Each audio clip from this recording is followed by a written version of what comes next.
ఆపదామభర్తారం దాతారం సర్వసంపదాం లోకాభిరామం శ్రీరామం భూయో భూయో నమామ్యహం. శ్రీరాఘవందు శిరసాత్మజమప్రమేయం సీతాపతిం రఘుకులాన్వయరత్నదీపం ఆజానువాహుం అరవిందదళాయతాక్షం రామం నిశాచర వినాశకరం నమామి. ఎత్ర ఎత్ర రఘునాథ కీర్తనం తత్ర తత్ర కృతమస్తకాంజలిం బాష్పవారి పరిపూర్ణలోచనం మారుతిం నమత రాక్షసాంతకం మనోజవం మారుతతుల్యవేగం జితేంద్రియం బుద్ధిమతాం వరిష్టం వాతాత్మజం వానరయూధ ముఖ్యం శ్రీరామదూతం శిరసా నమామి. ఉల్లంఘ్య సింధో సలిలం సలీలం యశోకవగ్నిం జనకాత్మజాయాః ఆదాయ తేనైవ దదాకలంకాం నమామి తం ప్రాంజలిరాంజనేయం.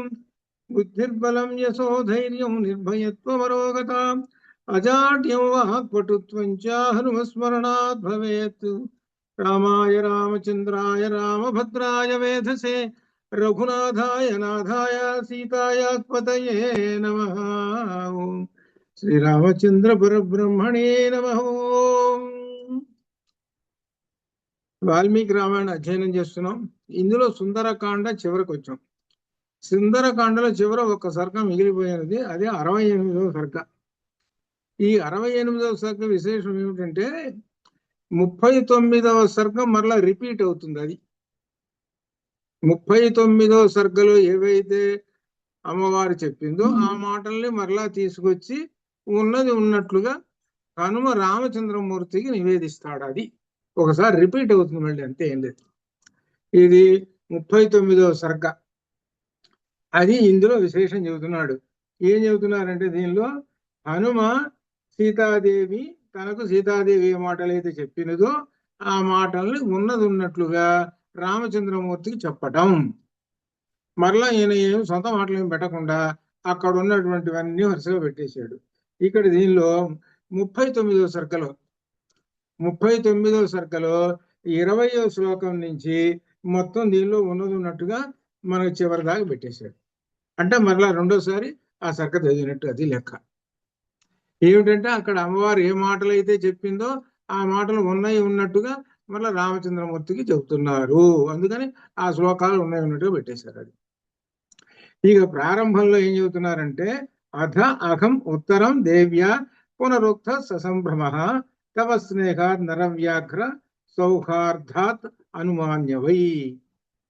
అథాహముత్తరం దేవ్యా పునరుక్త ససంభ్రమ తవ స్నేహాత్ నరవ్యాఘ్ర సౌహార్దాత్ అనుమాన్యవై. నరశ్రేష్ఠ, హే రామచంద్ర ప్రభు, సీతాదేవికి నీ యందు గల స్నేహాత్, స్నేహం అనే దానికి ప్రేమ అని ఇంకొక అర్థం. ఈ ప్రేమ వలన నీకు సౌహృదయంతో ఆమె నా ప్రయాణమునకు అనుమతి ఇచ్చేసేసి ఈ మాటలు చెప్పింది. ఆ మాటల్ని నీకు ఉన్నది ఉన్నట్లుగా పూసగుచ్చినట్లు చెప్పేస్తున్నాను, వినవయ్యా అని చెబుతున్నది. ఈ మాటలు ఆమె చెప్పిన మాటలు ఉన్నాయి ఉన్నట్టు చెప్పేస్తున్నాను అని చెబుతూ ఏవం బహువిధం వాచ్యో రామోదాశరథిస్త్వయా యథా మా ఆప్నుయా శీఘ్రం హత్వా రావణమాఘవే. యుద్ధంలో రావణాసురుని చంపేసేసి నన్ను శీఘ్రంగా పొందేటట్టు చూడుము అని చెప్పింది. రామచంద్రమూర్తికి ఆ మాట చెప్పాలి. ఏమిటి? యుద్ధంలోకి శ్రీ రావణాసురుని చంపేసేసి, అసురుణ్ణి వాడిని చంపేసి నన్ను శీఘ్రంగా పొందు అని ప్రధానమైనటువంటి సెంటెన్స్, వాక్యం, ప్రధానమైన వాక్యం ఏమిటి? అమ్మవారి వాక్యం యుద్ధంలో రావణాసురుడు చంపేసేసి నన్ను పొందుము అని చెబుతున్నది. అది మొట్టమొదటి వాక్యం చెప్పి ఇది వివరణ అంతా వస్తున్నది. ఇక 3వ శ్లోకం నుంచి 39వ సర్గలో 20వ శ్లోకం నుంచి వరుసగా అదే శ్లోకాలు మరలా వస్తుంటాయి. ఇక్కడ ఎదివామన్య సేవీర వస ఏకాహమరిందమ కస్మించిత్ సంవృతే దేశే విశ్రాంతస్సు గమిష్యసి. హే వానరా, హే హనుమా, ఇక్కడ ఎక్కడైనా కూడా 1-2 రోజులు ఉండిపోవయ్యా అని అన్నది. నన్ను విశ్రాంతి తీసుకో అని చెప్పింది. ఆ మాటలు అప్పుడు చెప్పిన మాటలు, ఆమె ఏ మాటలు చెప్పిందో మళ్ళీ నీకు ఆ మాటలు చెబుతున్నాను అని చెబుతూ మమ చ అల్పభాగ్యాయాః సాన్నిధ్యా తవ వీర్యవన్ అస్య శోక విపాకస్య ముహూర్తం స్యాత్ విమోక్షణం. నేను అల్పభాగ్యవంతురాలను, నీవు నా ఎదుట ఉండటం వల్ల నా శోకం కాస్త పోతుంది. నీవు ఉంటే సరే నా శోకం పోతుంది. అందుకే సీతాశోక వినాశిన అని పేరు వచ్చింది ఆయనకి. సీతాశోకమును పోగొట్టినటువంటి మహానుభావుడు ఎవరంటే హనుమ మాత్రమే. నీవు ఎదురుగా ఉన్నావంటే నాకు శోకం అనేది అసలు ఉండదు. ఎంత ధైర్యంగా ఉంటారో కదా. చూడండి, ఇక్కడ విశేషం ఏమిటంటే అక్కడ కథ అట్లా ఉంటుంది. లోపల అర్థం ఏంటో తెలిసిన, మన శోకములు అంటే దుఃఖాలను పోగొట్టేటువంటి వాడు హనుమ. హనుమ కనుక ఎదురుగా కూర్చున్నాడంటే మనకు శోకం పోతుందండి. అంటే ఆయన చూడంగానే ఎక్కడ లేని ధైర్యం వస్తుంది, అది అర్థం. ఆయన చూడంగానే ఎక్కడ లేని ధైర్యం. అందుకనే అమ్మవారికి తన యొక్క రూపం చూపించాడు. మేరు మందర సంకాశో, ఆ శ్లోకం, మేరు మందర సంకాశో బభో దీప్తానల ప్రభ, అక్కడ చెప్పాడు. అంతటి రూపాన్ని చూపించేటప్పటికి ఆమెకు అబ్బా ఎంతటి సంతోషం వచ్చిందో కదా, అది గొప్ప. అందుకనే ఈ ఎదురుగా గనక హనుమ గనక ఉంటే నాకు దుఃఖం పోతుంది, నువ్వు ఇక్కడికి ఉండవు అయ్యా కొన్ని రోజులైనా అన్నది. ఆ మాటలు అన్న మాటలు మళ్ళీ చెబుతున్నాడు అనమాట. అదేనమాట. గతే హిత్వై విక్రాంతే పునరాగమనాయ వై ప్రాణానామపి సందేహో మమ స్యాత్నాత్ర సంశయ. నువ్వు వెళ్ళి తిరిగి వచ్చేంత వరకు నా ప్రాణములతో ఉంటే సందేహమే. నువ్వు వెళ్ళి మళ్ళీ తిరిగి రావాలి. మరి ఎన్ని రోజులు పడుతుంది? వారం రోజులతో 10 రోజులు చెప్పలేం కదా. అప్పటిదాకా నా ప్రాణాలు ఉంటాయో ఉండవో అంటే అర్థం ఏమిటి? నీ ఎందుకల నాకు యొక్క ధైర్యం యొక్క గొప్పతనం చెబుతున్నది అమ్మవారు. అది అమ్మవారికే అంతటి ధైర్యాన్ని ఇచ్చినటువంటి వాడు హనుమ. అది గొప్ప విశేషం. అందువల్లనే హనుమని పెట్టుకున్నాం అనుకుంటే ఆయన మాటను కానీ ఆయన రూపాన్ని కానీ మనం స్మరిస్తే భయం అనేది ఏమాత్రం దగ్గర ఒక అణు మాత్రం కూడా రాదు. ఇది గొప్ప విషయం. ఇది మాత్రం నిజం, దానిలో సందేహం ఏమీ లేదు. భయం పోవాలంటే హనుమయే మూలం. అట్లా అనమాట. తవాదర్శన శోకో భూయో మా పరితాపయేతు దుఃఖ పరాభూతం దుర్గత దుఃఖభాగిని. నీవు కనపడకపోయేటప్పటికి నాకు ఇంకా ఎంతో దుఃఖం వస్తుందయ్యా. నువ్వు వెళ్ళిపోతానంటున్నావు కదా, నువ్వు వెళ్ళేటప్పటికల్లా నాకు మళ్ళీ దుఃఖం వచ్చేస్తుంది అన్నది. అయంచ వీర సందేహ తిష్టతీవ మమాగ్రత సుమఖాం సత్వా సహాయేషు హరిరుక్ష హరీశ్వర. ఏ వానర శ్రేష్ఠ, నాకు ఒక సందేహం ఉన్నదయ్యా. అది ఏమిటంటే, నీకు సహాయకులుగా ఉన్న వానరులు భల్లూకాలు ఉన్నాయే, వాళ్ళందరూ బాగా నీకు సహాయం చేస్తారా అని ప్రశ్న వేస్తుంది. అంటే వివరాలు అడుగుతున్నది. అంటే నీవు గొప్ప వీరుడివి, నీలాంటి వాళ్ళు ఇంకా ఉన్నారా అని ఆమె తెలుసుకోవడానికి నన్ను ప్రశ్న వేసింది. అది నేను చెప్పాను అంటున్నా. కథన్ను ఖలు దుష్పారం తరిష్యంతి మఘోదధిం తాని హరివృక్ష సైన్యాన్ని తౌవా నరవరాత్మజౌ. వానరులు గాని భల్లూకములు గాని రామలక్ష్మణులు గాని దాటశక్యము గాని మహాసముద్రమును ఎలా దాటి వస్తారయ్యా మహాసముద్రాన్ని అనే ప్రశ్న వేసింది నాకు అప్పుడు. మహోదధిం ఎట్లా దాటి వస్తారు? కలు దుష్పారం, దాటడానికి వీలు లేనటువంటి కష్టసాధ్యమైనటువంటి ఎట్లా వస్తారు అని అన్నది అని ప్రశ్న వేసింది. త్రయాణమేవ భూతానాం సాగరస్యాస్య లంఘనే శక్తి స్యాత్ వైరతేయస్య తమ వా మారుతస్య వా. అయితే ఆ సముద్రాన్ని దాటడానికి 3 మాత్రమే దాటగలుగుతారు. ఒకళ్ళు గరుత్మంతుడు, 2 నేను, 3 వాయుదేవుడు. ఇంకెవరు దాటలేరు చెప్పారన్నమాట. తదస్మిన్ కార్య నిర్యోగే వీరైవం దురతిక్రమే కిం పశ్యసి సమాధానం బ్రూహి కార్య విధాంవర అని ఒక బిరుదు వేస్తున్నది హనుమకు. కార్యమునందు బాగా తెలిసినటువంటి వాడు శ్రేష్ఠుడు. ఈ కార్యం ఎలా చెయ్యాలి ఎలా అనేటువంటిది తెలిసినటువంటి వాడు, ఆ కార్యములో నిమగ్నమై చేసేటువంటి వాడు మా అంతటి గొప్పవాడు అని అంత. ఎందుకంటే హనుమకి ఇచ్చినటువంటి బిరుదు ఆమె అనమాట. నువ్వు కార్యాన్ని చేపట్టావనంటే అది అయిపోయినట్టే. అసాధ్యమైందనుకో సాధ్యం చేసేస్తావు అది అని. సముద్రం దాంట్లోకి ఈ కార్యం చాలా కష్టం కదా, కార్యములు సాధించడంలో శ్రేష్ఠుడమైన నీ వద్ద దీనికి ఏం ఉపాయం ఉన్నదో ఒకసారి చెప్పు, ఒకసారి నాకు నువ్వు వివరంగా చెప్పు. ఎందుకంటే ఆమె ధైర్యంగా ఉండాలి, ఎందుకు వీళ్ళందరూ ఎట్లా వస్తారని. ఇక్కడ ఆమె భలే తెలివితేటలతో అక్కడ అడిగింది, వీళ్ళందరూ ఎట్టొస్తారు, నువ్వంటే వస్తావు, మిగిలిన వానరులు ఎట్టొస్తారు, రామచంద్రమూర్తి ఎట్లొస్తాడు, ఇది ఎలా వస్తారో ఒకసారి చెప్పు. అది కామమస్య త్వం ఏవైకః కార్యస్య పరిసాధనే పర్యాప్త పరవీరఘ్న యశస్యస్తే బలోదయః. హనుమ, రాక్షసులను జయించి లంకను జయించుట అనే ఈ కార్యము సాధించడం నీవు ఒక్కడివే సమర్థుడువు. నీ బల ప్రభావం వల్ల కార్యములు సాధించు, ఇందువల్ల నీ కీర్తి వస్తుంది. నువ్వు మాత్రం చేస్తావు, నీకు గొప్ప కీర్తి వస్తుంది. వాళ్ళందరూ ఎలా వస్తారు అని నాకు సందేహం ఉన్నది. బలై సమగ్రై ఇమాం హత్వా రావణ మాఘవే విజయీ స్వాం పురీ రామో నయే తత్ స్యాత్ యశస్కరం. ఆ యుద్ధంలో రావణుని అతని సైన్యాన్ని సంహరించేసేసి రామచంద్రమూర్తి నన్ను తన అయోధ్యాపురం తీసుకునేటకు తగిన ఏమిటి గొప్ప ఆ కార్యం చేసేస్తే, ఆ యుద్ధంలో రావణాసుడు చంపేస్తే, నన్ను తీసుకుని వెళ్ళిపోతే అప్పటికి రామచంద్రమూర్తి గొప్ప యశస్కరము, కీర్తి లభిస్తుంది అని చెబుతున్నది. తన యొక్క మాటలు అప్పుడు చెప్పి మరలా పునః చెబుతున్నాడు ఆయన. సొంతంగా ఆయన ఏం కల్పించకుండా ఆమె ఏ మాట చెబుతుందో అది. అలా అనమాట. యథాహం తస్య వీరస్య వనాత్ ఉపధినా హృత రక్షసా తద్భయా దేవా తథానార్హతి రాఘవః. రాములకు రావణుడు భయపడి వనం నుండి నన్ను తీసుకొని వచ్చాడు. ఇప్పుడు నువ్వు నన్ను తీసుకుని వెళతావు, నువ్వేమంటున్నావు, నా వీపు మీద కూర్చోన్నా నేను తీసుకుని పోతాను అని అన్నావు. సరే, బాగానే ఉన్నది.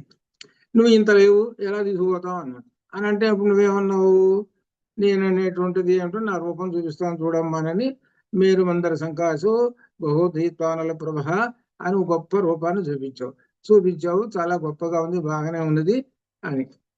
అయితే నీవు నన్ను వీపు మీద పెట్టుకొని తీసుకుపోతుంటే ఏం జరుగుతుంది, రాక్షసులు వెంటబడతారు. రాక్షసులు వెంటబడుతుంటే వాళ్ళతోటి యుద్ధమే చేస్తావా, నన్ను రక్షిస్తావా, ఓ పెద్ద సమస్య అవుతుంది.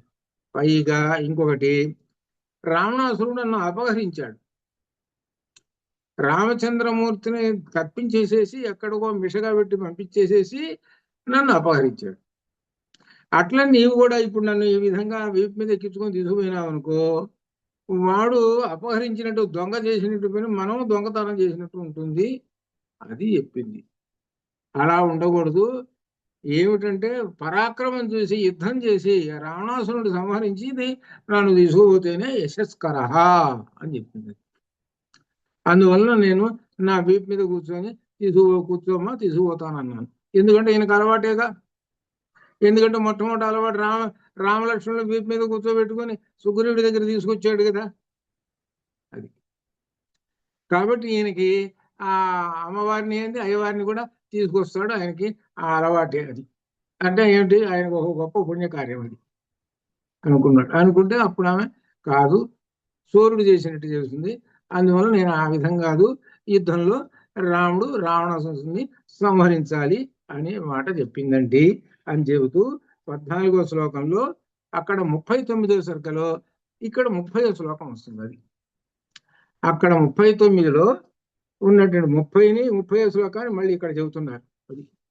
ఇది ఇట్లా వరుసగా ఆ శ్లోకాలు 39వ సర్గం మొత్తం రిపీట్ అవుతూ ఉన్నది, పునః వస్తున్నది, అది అర్థం అనమాట. అది బలైచ సంకులాం కృత్వా లంకాం పరబలార్దనః మాం నయేత్ యది కాకుస్తః తత్తస్య సదృశం భవేత్. రాముడు వానర సైన్యంతో లంకను నింపి నన్ను తీసుకొని పోవడం రాముడు తగిన కార్యం. వానర సైన్యం అంతా ఆ లంకలకి రావాలి, అప్పుడు నన్ను తీసుకొని పోవాలి. తద్యథా తస్య విక్రాంతం ధనురూపం మహాత్మనః భవేదాఘవ సూర్యస్య తథాత్మం ఉపపాదయ. కాబట్టి ఆఘవసూర్యుడు మహాత్ముడైన రామచంద్రమూర్తి యుద్ధంలో పరాక్రమం చూపించినట్టు చేయుము, తగిన కార్యాచరణను రూపొందించవయ్యా హనుమ అనేటప్పటికీ హనుమ మళ్ళీ ప్రత్యుత్తరం ఏమిచ్చాడట అప్పుడు, తదర్థోపహితం వాక్యం ప్రచలితం హేతు సంహితం నిశమ్య అహం తతః శేషం వాక్యం ఉత్తరం అబ్రువం. ఆ విధంగా పలికితే మాటలు, అర్థవంతమైన మాటలు అమ్మవారు చెప్పింది. అవన్నీ నీకు వినిపిస్తున్నాను రామచంద్రమూర్తి. హేతుబద్ధమైన వినయంతో కూడినవి ఈ మాటలు విని నేను మరలా ఈ విధంగా ఆయనతో సమాధానం చెబుతున్నాను. ఆ సమాధానం చెప్పిన మాటలు అక్కడ ఏం చెప్పాడు మళ్ళీ ఇక్కడ చెబుతున్నాడు. అక్కడ జరిగిన సంభాషణ అంతా మరలా పునః ఇక్కడ చెప్పేస్తున్నాడు. దేవి హరిరుక్ష సైన్యానాం ఈశ్వర ప్లవతాం వరః సుగ్రీవ సత్వ సంపన్న తవార్థే కృత నిశ్చయ. ఏ సీతాదేవి వానర భల్లూకవులకు వానర శ్రేష్ఠుడు సుగ్రీవుడు ప్రభువుగా ఉన్నాడు. అతడు మహాసత్వ సంపన్నుడు. అతడు నిన్ను రక్షించుటయందు కృత నిశ్చయుడై ఉన్నాడు. సుగ్రీవుడు నిన్ను రక్షిస్తాడు, ఏమాత్రం నువ్వు సందేహం ఎటువాల్సిన పని లేదు. తస్య విక్రమ సంపన్నా సత్వవంతో మహాబలాః మనస్సంకల్ప సంపాత నిదేశే హరయ స్థితాః ఏషాన్నోపరి నాథస్థా న తిర్యసజ్జతే గతిః న చ కర్మసు సీదంతి మహస్వమిత తేజసః. పరాక్రమమే సంపదగా కలిగినటువంటి వాడు మహాసత్వ సంపన్నులు, మహాబలశాలులు, మనః సంకల్పం చేత ఎక్కడికైనా వెళ్ళగలిగిన సమర్థులు ఎవరు? వానరులు. వానరులకి కామరూపం ఉంది వాళ్ళకి. అనగా ఏంటి? కోతి రూపం పోయి మానవ రూపం కూడా ధరిస్తారు వాళ్ళు. ఏది? వానరులు. అనే ఇంకొకటి కూడా ఉన్నది వాళ్ళకి, ఆకాశ సంచారులు వానరులు. అన్ని లక్షణాలు ఉన్నాయి వానరులకి. కాబట్టి వానరులు సుగ్రీవుని ఆజ్ఞలో ఎందరో ఉన్నారు ఇటువంటి వాళ్ళు. వారు ఆకాశం పైన కానీ భూమిపై కానీ పాతాళంలో కానీ వెళ్ళగల సమర్థులు. వారు అమిత తేజోవంతులు. ఎంతటి అసాధ్య కార్యం నిందని చేస్తారు అని చెబుతున్నాడు. అసకృత్ తై అక్కడ పదం తీసుకోవాలి. అసకృత్ తై మహాభాగై వానరై బలదర్భితై ప్రదక్షిణీకృత భూమి వాయు మార్గానుసారిభి. ఆ వానరులు బలగర్వితులు, మహాభాగ్యవంతులు. ఆకాశ మార్గమున భూమిని అనేక పర్యాములు చుట్టూ వచ్చారు. గిరగిరా తిరిగేస్తారంటే భూమి చుట్టూ వాళ్ళు. అంతటి గొప్ప వాళ్ళు ఆ వానరులు. అంటే వానరుల యొక్క గొప్ప బలాన్ని అమ్మవారికి వినిపిస్తున్నాడు. ఎందుకు? ఆమెకు బాగా ధైర్యంగా ఉండాలి. ఎందుకంటే రాక్షసులు జయించడానికి. మద్విశిష్టాశ్చ తుల్యాశ్చ సంచి తత్ర మనౌకసః మత్త ప్రత్యవరః కశ్చిత్ నాస్తి సుగ్రీవ సన్నిధౌ. ఆ సుగ్రీవుని దగ్గర గల వానరులో కొందరు నాకంటే విశిష్టులు ఉన్నారు. ఇక్కడే ఉన్నది. అక్కడ చెప్పినవాడు మళ్ళీ రామచంద్రమూర్తి దగ్గరే చెబుతున్నాడు. నాకన్నా గొప్ప వాళ్ళు ఉన్నారమ్మా. ఎవరి దగ్గర? సుగ్రీవుడి దగ్గర. చూడండి ఏ మాట చెబుతున్నాడు. సుగ్రీవుడి దగ్గర నాకన్నా గొప్పవాళ్ళు ఉన్నారు. కొందరు నాతో సమానులు, నాకంటే తక్కువ వాడు ఒక్కడు లేడు. అంటే అర్థం ఏమిటి? నేను ఒక సామాన్యుణ్ణి, నాకన్నా గొప్పవాళ్ళు మాత్రం ఓహో చాలా మంది ఉన్నారు. కాబట్టి నువ్వు అధైర్యపడాల్సిన పని లేదు, ధైర్యంగా ఉండవచ్చును అని చెబుతున్నాడు.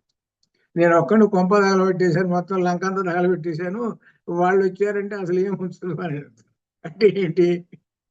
ఎట్లా అనుకోమని అంతటి ఏమిటంటే పైకి కనపడకుండా తన యొక్క బలం చూసుకొని ఏ విధంగా చూస్తున్నాడు.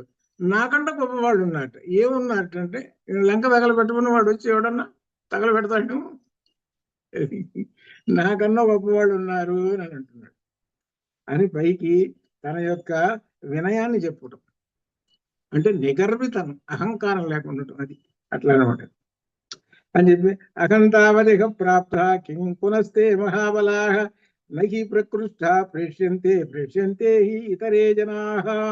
ఇటువంటి కార్యములకు మహాబలవంతులను పంపనమ్మా.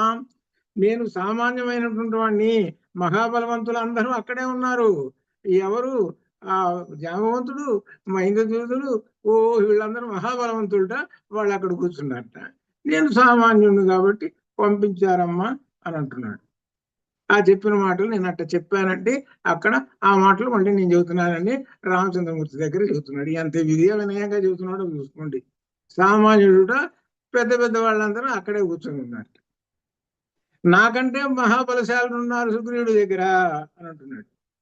తదలం పరితాపేన దేవి మన్యుపైతుతే ఏకోత్పాతేన వై లంకాం ఏష్యంతి హరియూధపాః.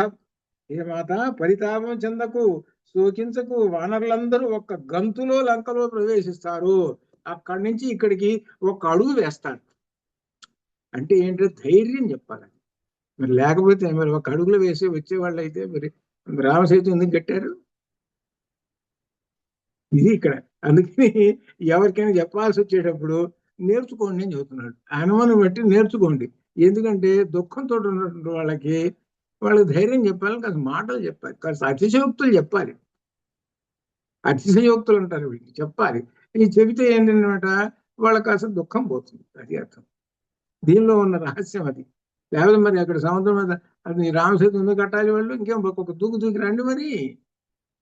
అది అట్లా అనమాట ఇది అని ఇంకా చెబుతున్నాడు. మమ పృష్ఠగతో తౌ చ చందచూర విబోధితౌ తత్సకాశం మహాభాగే నృసింహ నృసింహాగమిష్యతి. ఇక్కడ విశేషం, నృసింహావగ గమిష్యత. చూడండి జాగ్రత్తగా, ఇక్కడ నృసింహావగ యువతల పడ్డది, మిష్యత అవతల పడ్డది. ఈ ప్రింటులో వచ్చేటువంటిది ఇదే పెద్ద ప్రమాదం. గమిష్యత గా అవతల పడాలి. ఇది ఎట్లా ఉంటుంది, రాముని తోక పెవరండిట్లేని ఇలా ఉంటుంది అది. అందుకని అర్థం తెలియకుండా ఇది వస్తుంది. నృసింహౌ ఆగమిష్యత, నృసింహౌ ప్లస్ ఆగమిష్యత, అది సంస్కృతం చదువుకున్న వాళ్ళు అక్కడ సంధి కలిసింది. నృసింహౌ అంటే ఇక్కడ ద్వివచనం. ఎవరు నృసింహవు? రెండు సింహాలు రామలక్ష్మణుడు. ఆ రామలక్ష్మణులు ఆగమిష్యత వస్తారు, అది అర్థం. అందుకని ఎటువంటి పడుతుంటే అందువలన అది అందుకనే సర్దిద్దుకోవాలి. ఇక గమిష్యత గాని అవతల నెట్టండి, అది లేక మొత్తం కలిపేసేయండి. ఎట్లా తత్సకాశం మఖాభాగే నృసింహౌ ఆగమిష్యత. హరిగ్రం సింహ సంకాశం క్షిప్రం ద్రక్ష్యసి రాఘవం లక్ష్మణం చ ధనుష్పాణి లంకాద్వారముపస్థితం.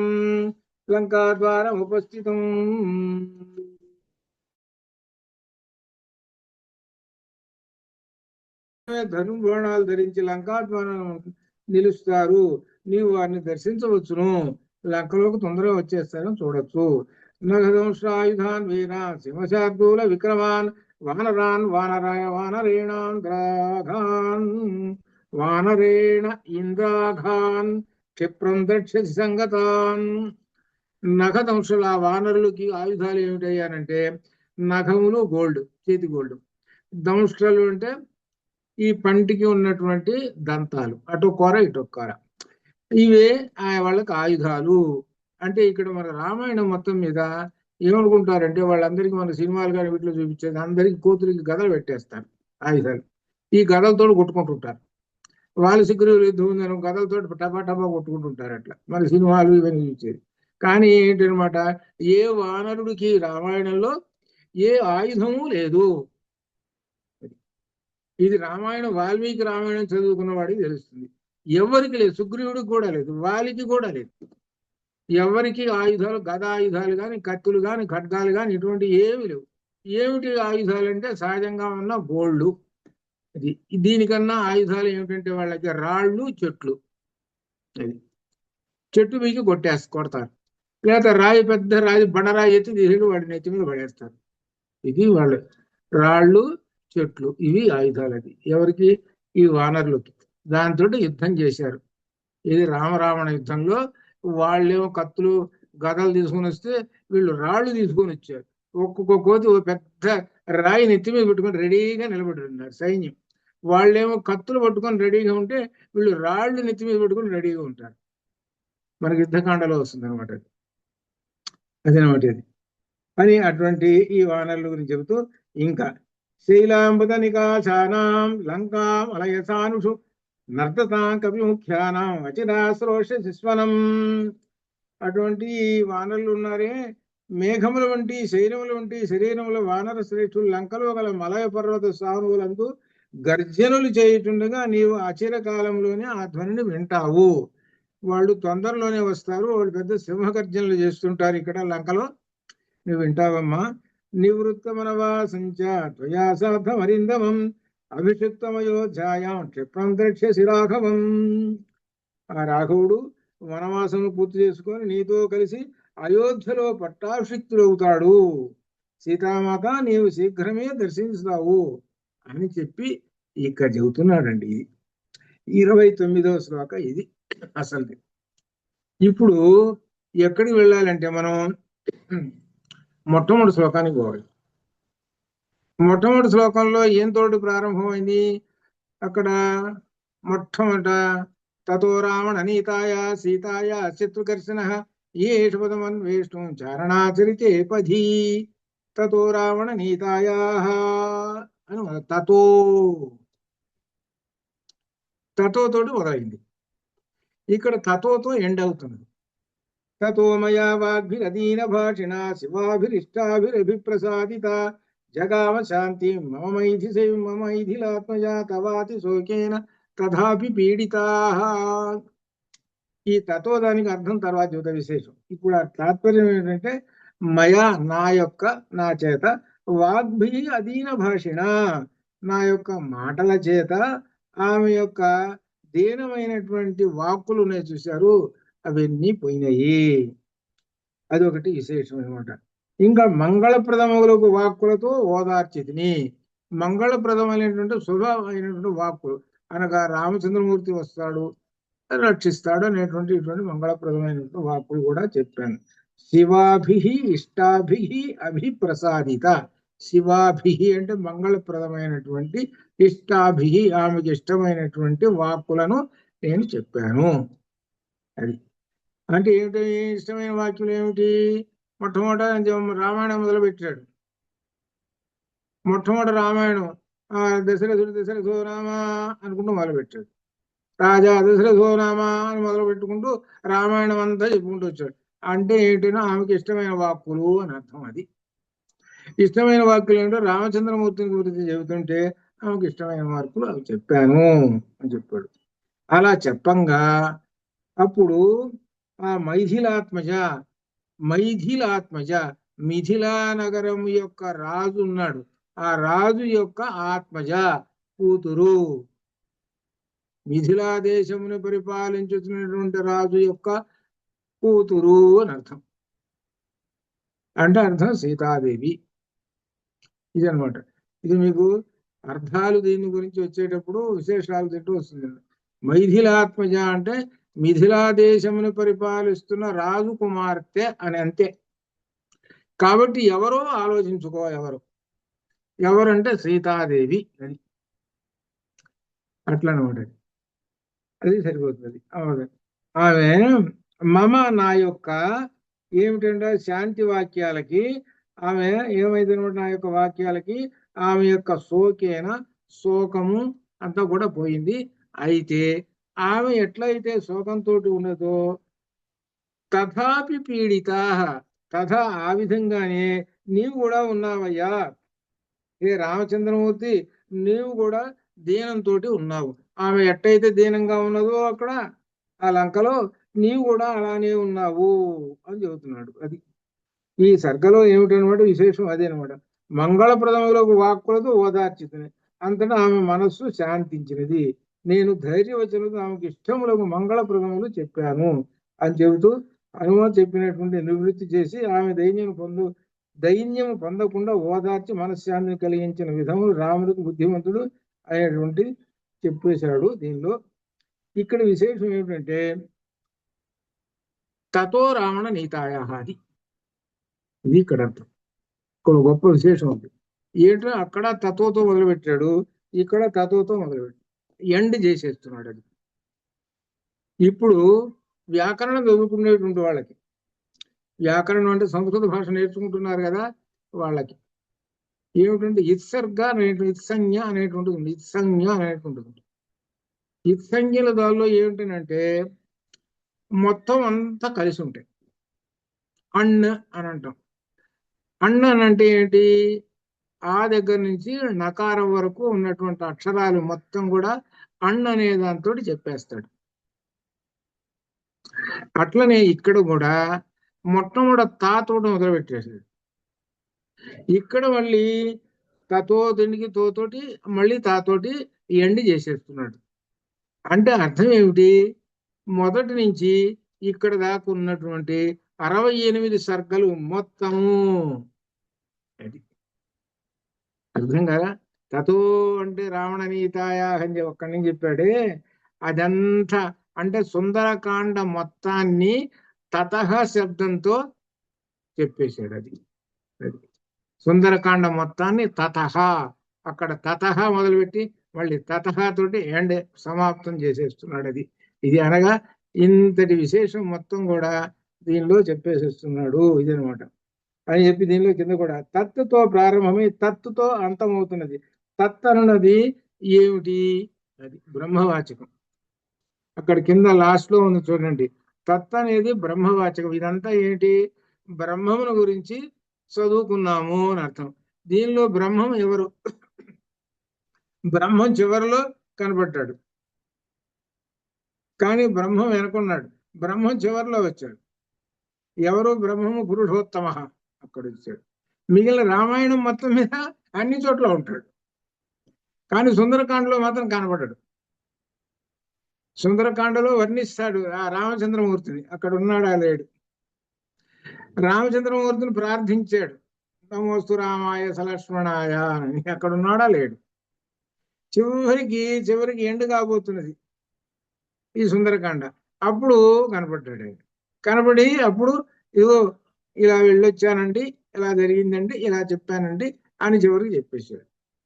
అంటే కాండ అంతా ఎవరి మీద ఆధారపడింది అంటే నీ మీదనే ఆధారపడింది. ఎవరో హనుమ మీద ఆధారపడింది సుందరకాండ. అది అందుకనే సుందరకాండలో పురుషోత్తమ అనగా రామచంద్రమూర్తి ఎలా ఉంటాడు? అప్రత్యక్షంగా ఉంటాడు. అప్రత్యక్షంగా ఉండి తన యొక్క శక్తిని చూపిస్తాడు. ఎట్లానంటే ఆయనకి అమ్మవారు కనపడకపోతే ధ్యానంలో కూర్చుంటే, ధ్యానంలో ఎవరు కనపడ్డాడు? నమోస్తు రామాయ సలక్ష్మణాయ దేవ్యై చ తస్యై జనకాత్మజాయై నమోస్తు రుద్రేంద్ర యమానిలేభ్యో నమోస్తు చంద్రార్క మరుద్గణేభ్య కనపడ్డాడు. రామచంద్రమూర్తి కనపడ్డాడు. అక్కడి నుంచి దారి వారిపోయింది. అక్కడి నుంచి అంత అశోకవనానికి పోవటం, అక్కడి నుంచి అది సుగమం అయిపోయింది. ఎక్కడ ఆయనకి కష్టం అనేది ఎక్కడ లేదు. అంత క్రితం అనుభవించిన అన్ని కూడా కష్టాలన్నీ కూడా పోయి ముందు సాగిపోయినాడు. అంటే అక్కడ రామచంద్రమూర్తి అప్రత్యక్షంగా ఉన్నాడు, అది అర్థం. అట్లా అనమాట. అది ఆ రామచంద్రమూర్తి యొక్క గొప్పతనం. అందుకనే అక్కడి నుంచి నమోస్తు రామాయ దగ్గర నుంచి ఇక్కడే గొప్ప విశేషం వాల్మీకి రామాయణంలో హనుమ అక్కడి నుంచి రామ శబ్దాన్ని ఉపయోగిస్తున్నాడు. అది అక్కడ దాకా, అంత క్రితం దాకా రామ శబ్దాన్ని ఉపయోగించలేదు ఆయన. మీరు సుందరకాండ రామాయణం అంతా చూడండి, ఎక్కడ చూసినా ఆయన ఏమన్నాడు? మొట్టమొదటి ప్రారంభంలో ఋగ్వేద దేవతల్ని ప్రార్థించాడు. ఋగ్వేదంలో ఉన్న దేవతలు ఉన్నారే, ఇంద్రుడు, వరుణుడు, మరుత్తు ఉన్నాయి కదా. మొట్టమొదటి సర్గలో అక్కడెక్కడ రాముడు వచ్చాడని పేరు చూసుకోండి. రాముడి పేరు ఎక్కడన్నా వచ్చిందో చూసుకోండి, ఎక్కడా రాలే. అనగా ఏంటనమాట? వాళ్ళందరూ దేవతలు, ఋగ్వేద దేవతలు. అసలు పరబ్రహ్మము ఎవరు? రామచంద్రమూర్తి. ఆ రామచంద్రమూర్తి పేరు రాలేదు. అట్లానే వస్తున్నాడు. సరే, కష్టాలు ఎదుర్కొంటూ వస్తున్నాడు. సరే, ఎప్పుడు వచ్చింది ఆయనకి అంటే, ఇక నేను లాభంలే చచ్చిపోతానని అనుకోని చివరికి ఆయన ఒకసారి పరబ్రహ్మాన్ని మరి చదువుకున్నవాడు కనుకనే ధ్యానంలో కూర్చున్నాడు. ధ్యానంలో కూర్చొని పరబ్రహ్మాన్ని ధ్యానం చేసుకుంటే ఆ ధ్యానంలో ఆ తన యొక్క మన ఫలకం మీద నమోస్తు రామాయ సలక్ష్మణాయ దేవ్యై చ తస్యై జనకాత్మజాయై కనుకుంటారు. అక్కడ నుంచి ఆయన రామ శబ్దాన్ని ఉపయోగిస్తున్నాడు. రామ్ అంటాడు. రామ్ అనే మాట ఒక మాట వలపించి శ్రీరామ్ అనుకుంటూ పోతూనే ఉంటుంటాడు ఆయన. అంటే అర్థం ఏమిటి? ఆ రామచంద్రమూర్తి నడిపిస్తున్నాడు ఆయన్ని, అదే అర్థం. అందుకని రామనామము రాసినటువంటి ఎన్ని కోట్లు రాసి ఉంటాడో ఆయన చెప్పలేము. ఎన్ని కోట్లు రాసి ఉంటాడు అంటే ఎన్నిసార్లు రామ రామ రామ అని ఉంటాడో చెప్పలేము అని అర్థం అనమాట. అది ఎన్నిసార్లు రామ అని ఉంటాడు అంటే అక్కడి నుంచి వరుసగా బయలుదేరుతున్నాడు ఆ లంకలోకి, ఆ రాక్షస సంహారం, ఇట్లా ఈ విధంగా కూడా రామనామ స్మరణ అనేటువంటిది ఆయనకు పూర్తిగా హనుమకు అలవాటైపోయింది. అక్కడి నుంచి ఆయనకి తిరుగులేని శక్తి. అది విశేషం. ఇక ఆయనకి తిరుగులేదు.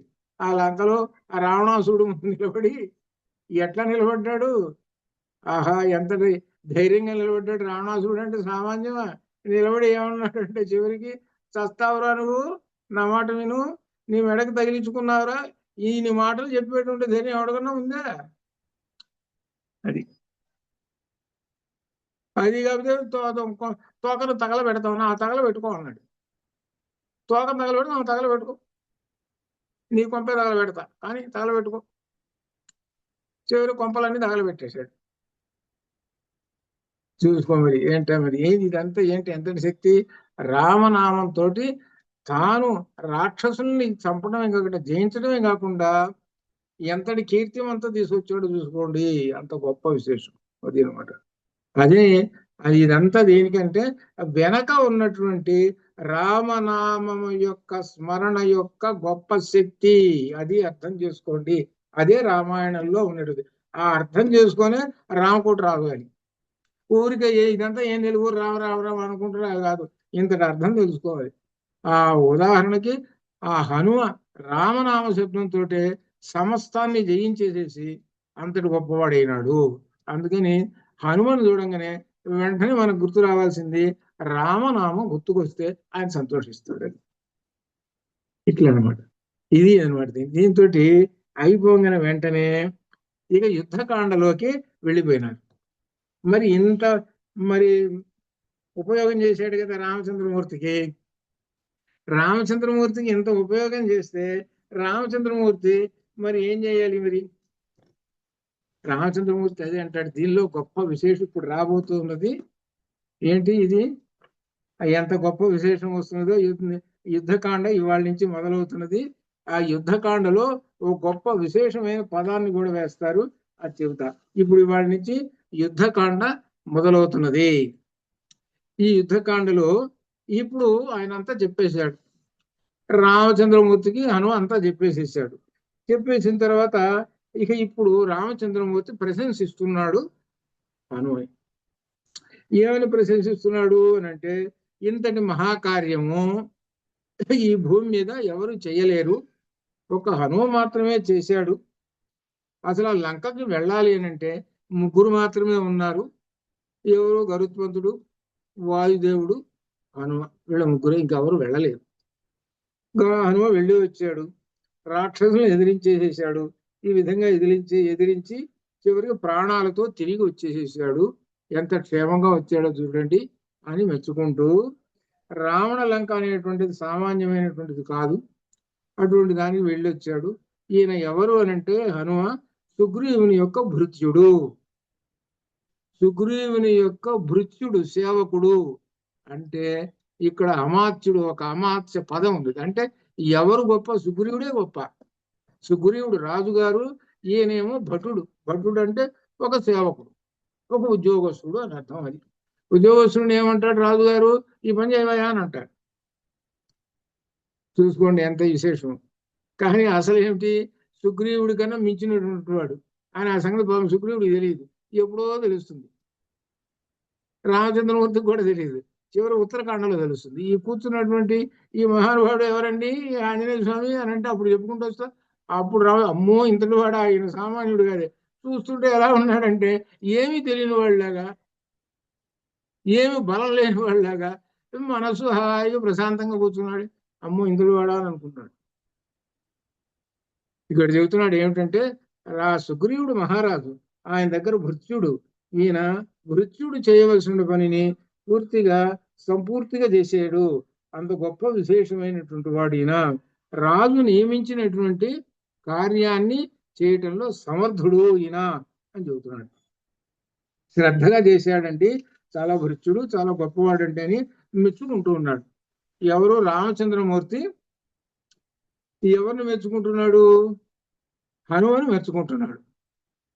హనుమను మెచ్చుకుంటూ చాలా సాధించాడని చెబుతూ ఇంకా చెబుతున్నాడంటే, అయ్యా నువ్వు ఆ సీతాదేవిని చూసి వచ్చావు, అందువలన గొప్ప ఫలితం ఏమిటంటే ఇక్కడ చెబుతున్నాడు.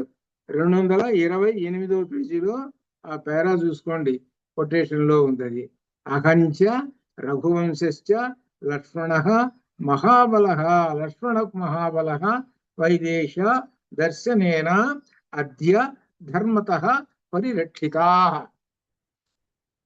నీవు అమ్మవారిని దర్శనం చేసి వచ్చడం వలన అహంచ నేనును రఘువంశశ్చ మా రఘువంశమును మహాబల లక్ష్మణ మహాబలవంతుడైన లక్ష్మణ స్వామి కూడా మేమందరం కూడా ఎందుకంటే వైదేశ దర్శనేన సీతాదేవిని దర్శించడం చేత అద్య ఇప్పుడు ధర్మత ధర్మము నుండి పరిరక్షింపబడ్డాము. ధర్మం నుంచి బయటపడ్డామండి మేము. మమ్మల్ని అందరినీ ధర్మం నుంచి బయటపడేసింది వాడు ఎవరు అంటే నువ్వయ్యా. అది చూసు ఎంత మాట చెప్పాడో. మా రఘువంశము, నేను, మా లక్ష్మణుడు అంటే అర్థం మా వంశం మొత్తం ధర్మము నుండి బయటపడ్డది అంటే అర్థం ఏమిటి తెలుసునా? ఇక్కడ ఏంటి, సీతాదేవి అక్కడ పోయింది, అక్కడ రావణాసురుడు అపహరించి తీసుకెళ్ళాడు. అపహరించి తీసుకుని వెళ్ళినటువంటి వాడిని ఏం చేయాలన్నమాట రామచంద్రమూర్తి? ఆ వాడిని జయించి తీసుకురావాలి. అయితే వాడు ఎక్కడికి తీసుకుపోయినాడు, ఎక్కడ ఉన్నది, ఏ లోకంలో ఉన్నది ముందు తెలియాలి కదా. తెలిస్తేనే కదా వాడి మీద యుద్ధాన్ని వేయదు. ముందు తెలుసుకోవాలి. తెలుసుకోవడానికి నువ్వు వెళ్ళి తెలుసుకొని వచ్చావు కాబట్టి మమ్మల్ని ధర్మం నుంచి ఒడ్డును పడేసావు. లేకపోతే మేమయ్యేవాళ్ళం, మేమందరం అధర్మంలో పడిపోయేవాళ్ళం. అనగా ఆ సీతాదేవిని రక్షించలేక పోయినటువంటి అధర్మపరుల మీరందరూ అని అంటారు. సీతాదేవిని రక్షించలేకపోయినటువంటి రామచంద్రమూర్తి నీవేం గొప్పవాడివయ్యానని అంటారు. మమ్మల్ని అందరినీ అధర్మపరుల కింద చేసేస్తారు. మమ్మల్ని అధర్మం నుంచి ఒడ్డును పడేసి ధర్మాన్ని కాపాడేవయ్యా. నీవు అసలు ప్రధానమైనటువంటి వ్యక్తివి, మాకు మా వంశానికి ప్రధానమైనటువంటి వాడు. ధర్మరక్షణ అనేటువంటిది మేము కంకణం కట్టుకున్నాం. రామచంద్రమూర్తి ధర్మరక్షణ అనేది కంకణం కట్టుకున్నాడు. మరి ధర్మరక్షణ కంకణం కట్టుకుంటేసరికి ఇప్పుడు ఏమైంది? మరి రామచంద్రమూర్తి ఉన్నాడు కదా, సరిపో, హనుమంతుడితో పని లేదు. అక్కడి నుంచి పరిగెత్తుకుంటూ పో లంకలోకి పోయి ఆమెను తీసుకొని రా. మరి చేతన అయితే అట్లా ఉండేటది ఇంకెందుకు ఉంటుంది ఇదంతా? లేదు కదా. రామచంద్రమూర్తి ఎంతసేపు బాణాలు ఉన్నాయి ఆయన దగ్గర. ఆకాశంలోకి ఎగరలేడు. కొన్ని కొండంత శరీరం హనుమంతుడు మాత్రం పెంచుకుంటాడు, అది చేత కాదు. ఆ శక్తులు లేవు. ఏమిటి మనిషి? ఆ మనిషి ఎట్లా పోతాడండి? ఇంత గొప్ప విశేషం మానవ రూపంలో ఉన్న భగవంతుడు. ఎందుకంటే ఇది ఒక ధర్మాన్ని చెప్పాలి అని చెబుతున్నాడు. హనుమంతుడికి ఉన్నది కొండంత పెరుగుతాడు, పెరుగుతాడు. మరి పెరుగుతాడు, కొండంత ఉన్నది కదా. మరి సీతాదేవిని ఎందుకు చూడలేకపోయినావా నువ్వు అని తెలుసుగా.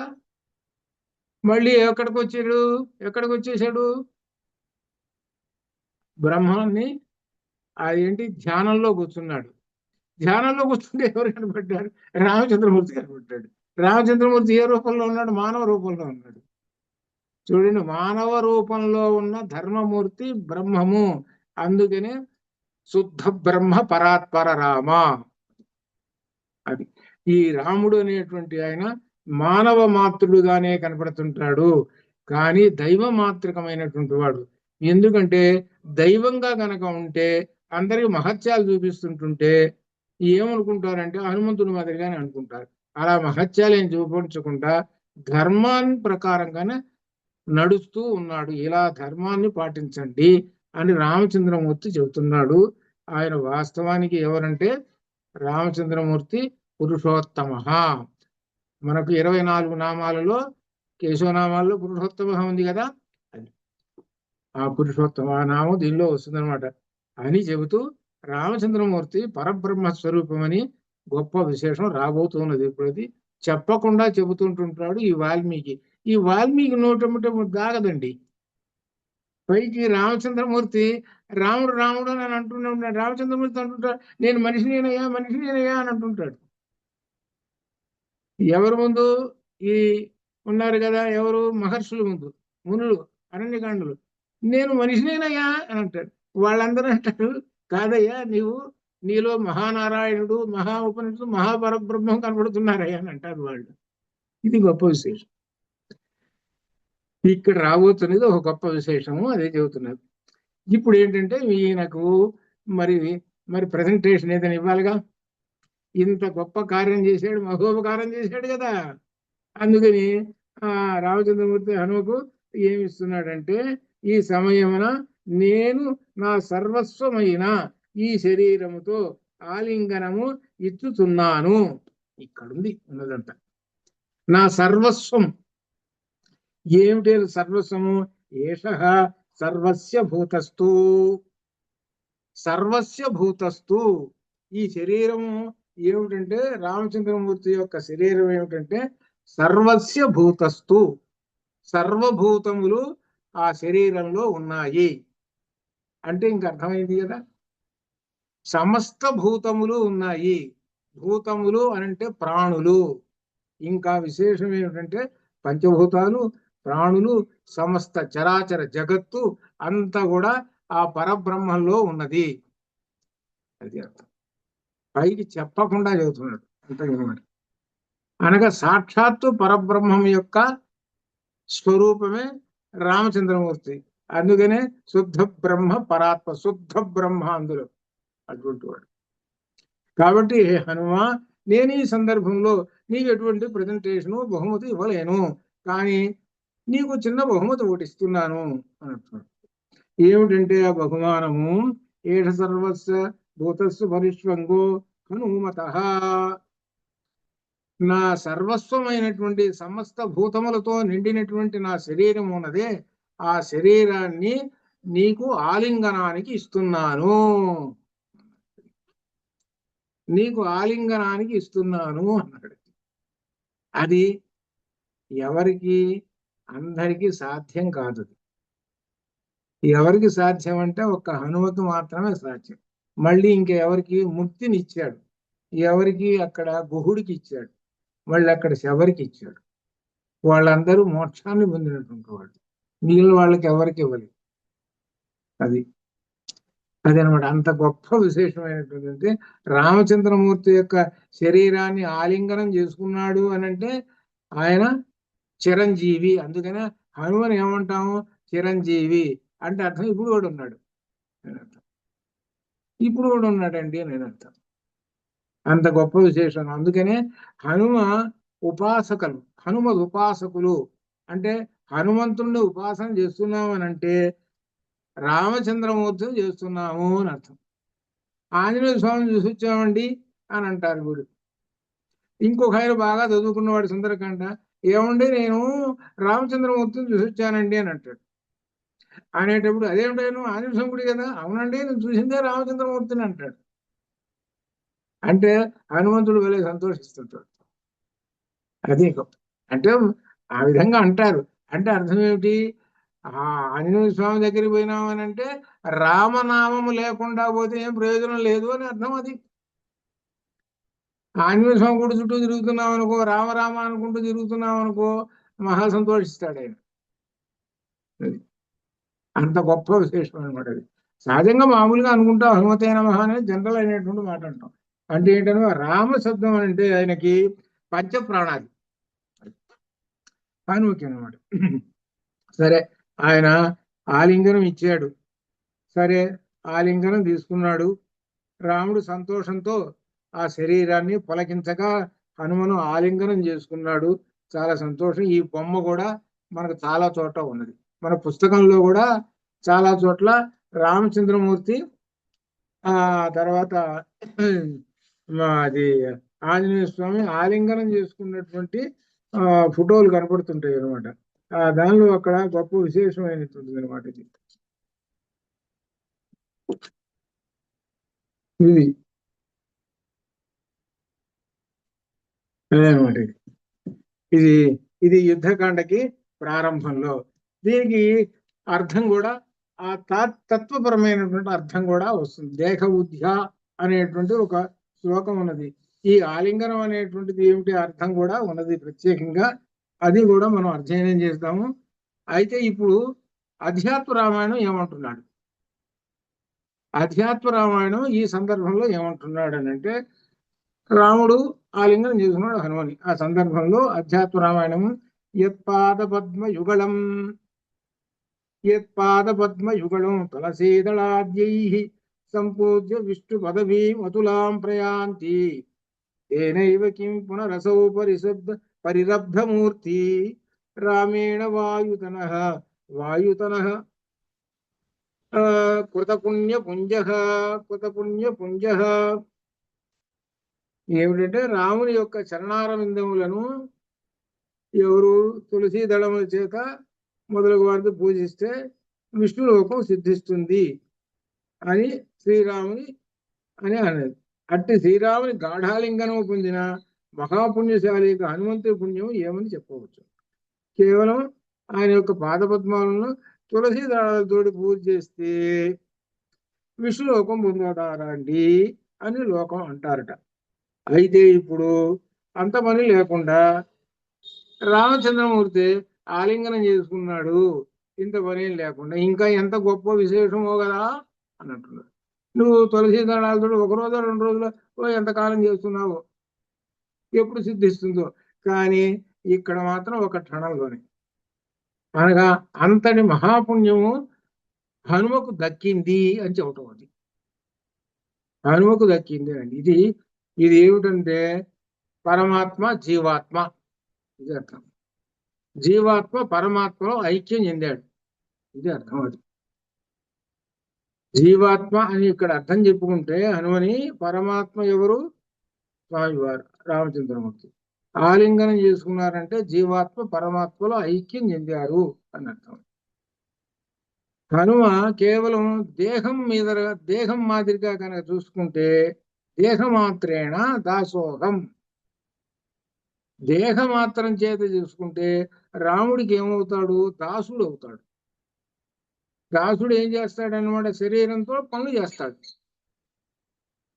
నువ్వు వెళ్ళి లంకలోకి వెళ్ళి రావయ్యా, సీతం చూసి రావయ్యా అన్నాడు. అంటే అప్పుడు రామదాసుడు.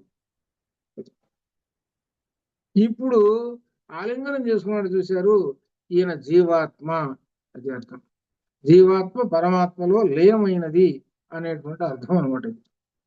ఇట్లా ఈ విధంగా దీంతో మనకు ఈ మాట ఇక్కడ వాల్మీకి రామాయణంలో లేదు, వేరే వాటిల్లో ఉన్నదనమాట. జీవాత్మ పరమాత్మ అనేటువంటి విషయం అనమాట. ఇది ఇక్కడ మాత్రం అధ్యాత్మ రామాయణంలో చెప్పినటువంటి ఒక విశేషం చెప్పుకుంటూ దీనిలో చెప్పుకుంటూ వచ్చాం. ఇదంతా అయిపోయిన తర్వాత, ఈ సంతోషం పొందిన తర్వాత రామచంద్రమూర్తి మళ్ళీ వెంటనే దిగుల్లోకి వెళ్ళిపోయినాడు. చింత ఏమిటా ఇప్పుడు సంతోషంతో ఉన్నావు కదా, ఏమిటి మరి కాసేపుట్లో అంతా దిగులు పడిపోయినావేమిటి? అది అక్కడ ఏమిటి దిగులు పడిపోయినావేమిటి అని. ఏమిటంటే దిగులు, నాకు లంకకు వెళ్ళాలంటే ఇదిగో సముద్రం ఉన్నది అడ్డం.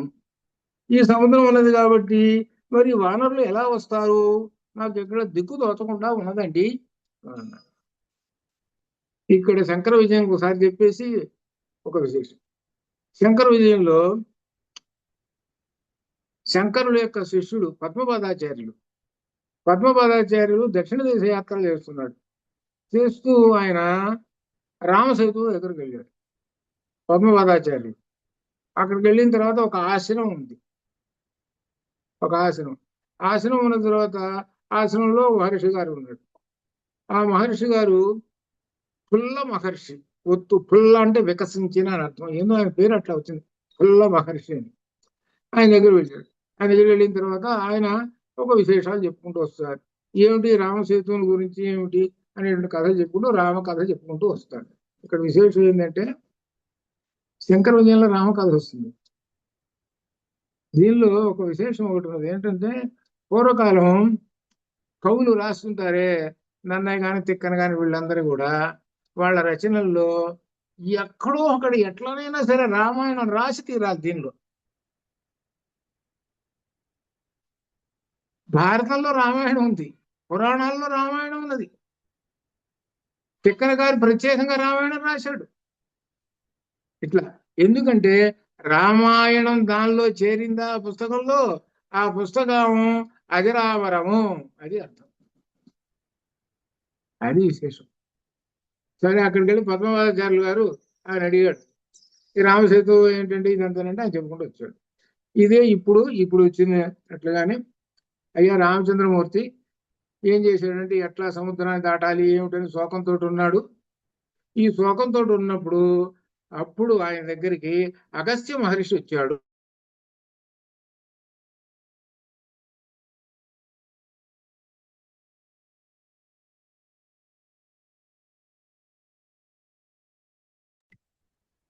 కరెంట్ పోయిందండి. కరెంటు పోయినట్టుగా అనిపిస్తుంది.